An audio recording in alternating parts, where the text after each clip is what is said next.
Stop scrolling through hundreds of channels you never watch. Here is how to custom organize your YouTube TV live guide in 3 simple steps.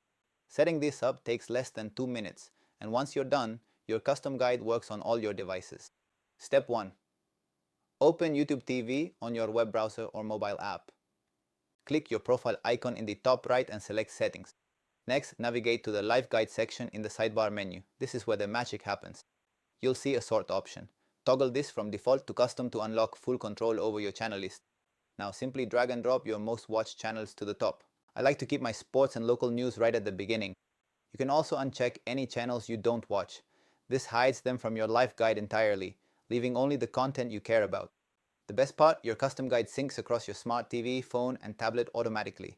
Set it once and enjoy it everywhere. Now your guide is clean, fast, and focused. No more wasted time hunting for the big game or your favorite show. To recap, open Settings, select Live Guide, and customize your order. It's the ultimate YouTube TV hack. For more tech tutorials that respect your time, subscribe to Sleek Guides. I'm Roberto, and I'll see you in the next one.